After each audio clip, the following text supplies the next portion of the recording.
The current buzz revolves around Ukraine's counteroffensive, yet it appears that Russia is gearing up for an offensive of its own. Reports indicate that Russia has amassed a formidable force of over 180,000 troops near the front lines. Additionally, developments on the Wagner front suggest that Prigozhin continues to pose challenges for Putin. Today, let's delve into Ukraine's progress with its counteroffensive, how they have capitalized on the coup in Russia, and explore Russia's alleged forthcoming offensive. Don't forget to show your support by hitting the like button, as it greatly boosts the visibility of this video within the algorithm. Let's begin. Presently, Ukraine's primary focus lies in engaging Russian soldiers along various points on the front lines.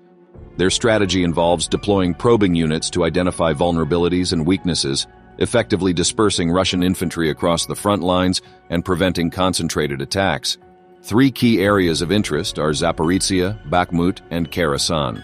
Now, let's examine the advancements in each area individually. Zaporizhia has experienced notable success for Ukraine, particularly during the coup. They managed to liberate the town of Rivnopil while Wagner forces were advancing toward Moscow. Although Wagner was not present in Rivnopil, the chaos in Kiev likely diverted the attention of the Russian army, which Ukraine skillfully exploited. Bakhmut was once under the control of Wagner forces, who seized power on behalf of the Kremlin.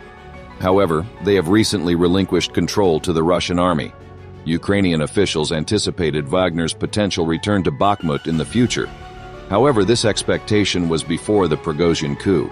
As many of you know from my recent updates, Wagner and Prigozhin are now exiled in Belarus. Hence, for the time being, Ukraine does not anticipate encountering any Wagnerites on the battlefield. In the region of Bakhmut, Ukraine has experienced moderate levels of success. They have employed dual-pronged attacks, targeting the city from both the northern and southern directions. Notably, their advances have been more prominent in the southern area. According to reports, Ukraine's primary objective is to besiege Bakhmut, encircling and maintaining control over the city. The situation has deteriorated to such an extent for the Russians that they have been compelled to reinforce Bakhmut. It is anticipated that they may deploy additional reinforcements in the future to prevent Ukraine from gaining control. Shifting our focus to the Kherson front, there is some positive news. Ukrainian forces have managed to cross the Dnipro River successfully, pushing Russian troops westward. This unexpected turn of events has prompted the Russians to initiate their own limited counteroffensive in the eastern part of Kherson, aiming to reclaim lost territory. While it is true that Ukraine has achieved certain successes across the front line, it is important to note that these accomplishments are not as extensive as initially anticipated. The Secretary of the National Security and Defense Council of Ukraine reveals that Ukraine's current strategy does not prioritize territorial gains. Instead, the Ukrainian army's main focus is on wearing down the Russian forces, engaging in a battle of attrition rather than rapid advancements. By exhausting their opponent, Ukraine aims to liberate more territory while minimizing the loss of lives. Ukrainian President Zelensky recently emphasized this cautious approach, stating that Ukraine is committed to avoiding situations where its soldiers are sent on perilous missions. This strategy is sensible, considering Ukraine's numerical disadvantage compared to Russia. Unlike Russia, which appears to rely on a send more troops and accept casualties mentality reminiscent of the Soviet era, Ukraine values every meter gained without compromising the lives of its soldiers. The tangible result for Ukraine lies in reclaiming the entire occupied territory while prioritizing the safety of its people. Acting swiftly is challenging due to the extensive minefields present.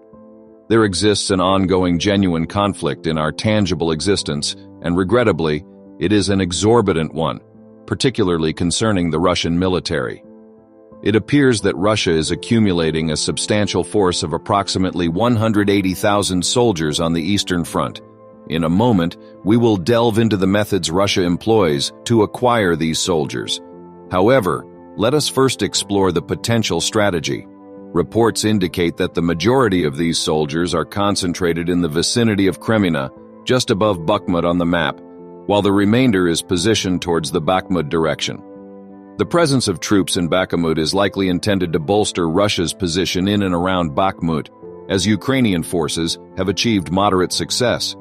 Presently, There is limited news available, but I assure you that I will keep you updated as the situation develops. Therefore, do subscribe below to stay informed about future videos. Now, let us discuss how Putin manages to amass such a substantial number of soldiers. The answer lies in colleges, where the Kremlin dispatches actual college students to the battlefield, where they face the possibility of sacrificing their lives. Colleges in the Southern Republic of Ingushetia have implemented a policy where students are granted diplomas only upon acceptance of a mobilization order. Simultaneously, refusal to comply can lead to imprisonment for up to 2 years. According to the English news website for Tonga, students must physically attend a diploma ceremony, where they are promptly handed a mobilization summons in the presence of witnesses. They are then compelled to decide whether to accept it or not, with their decision being documented. Declining the summons carries penalties, such as a fine of 200,000 rubles, forced labor, or a potential prison term of 2 years. As a source shared with Fortanga, receiving a diploma hinges on signing the army summons.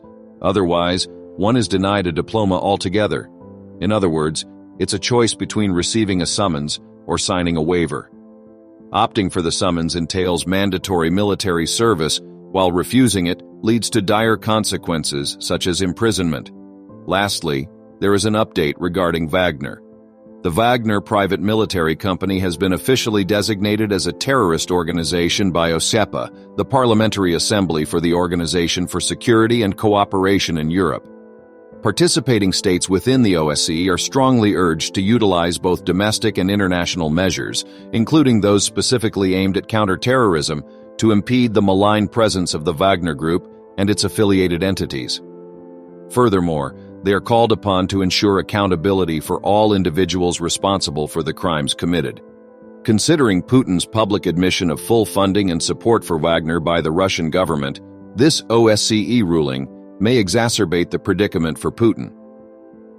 It remains to be seen whether Russia's ability to finance the war will be hindered due to their association with Wagner. On the 4th of July, it appears that Prigozhin returned to Russia, indicating that his exile may have been more of a suggestion than a true punishment. It is evident from his frequent travels within Russia that he faces minimal constraints. Prigozhin personally arrived in St. Petersburg on July 4th and had all his confiscated weapons returned to him after a search, as reported by Russian media. Allegedly, the meeting took place at the FSB's Directorate for St. Petersburg and the Leningrad region. The leader of the mercenaries responsible for the military rebellion provided Prigozhin with various firearms, including Saiga semi-automatic rifles, an Austrian Sturmenlecker carbine with rifling, an AR-15 style rifle, and several other rifles and pistols. Additionally, Prigozhin supposedly received his Glock pistol, which was previously awarded to him by Shoigu. Finally, Medvedev has expressed his opinion on ending the war, breaking his silence. Western analysts perceive our army, the Caesar Army, as an outdated force that relies on outdated methods and weaponry from the previous century. Utilizing infantry, tanks, and artillery, they question the modernity of our army. What are your thoughts on such an analysis? Firstly, our army is both modern and courageous, despite encountering certain challenges like any other military force. Secondly, if NATO, the US, and their allies ceased supplying weapons and destructive means to Ukraine, the conflict would conclude within a few months. Should they halt their weapon supplies now, the conflict would end in a matter of days. Thirdly, even a global war can be swiftly terminated either through a peace treaty or by following the example set by the Americans in 1945. They employed nuclear weapons, devastating Hiroshima and Nagasaki, effectively ending the military campaign. Regrettably, this action resulted in the loss of nearly 300,000 civilian lives. It appears that Medvedev cannot refrain from intermittently invoking the threat of nuclear weapons. Staying informed and aware of the latest developments is crucial, especially when it comes to matters that have far-reaching implications. Our channel is dedicated to providing accurate and insightful information on a wide range of subjects. By subscribing and liking our channel, you not only support our efforts, but also encourage us to continue delivering valuable content. Together, we can stay informed, engage in meaningful discussions, and foster a community of knowledge seekers. Join us on this journey, subscribe, and hit the like button to show your support for our channel.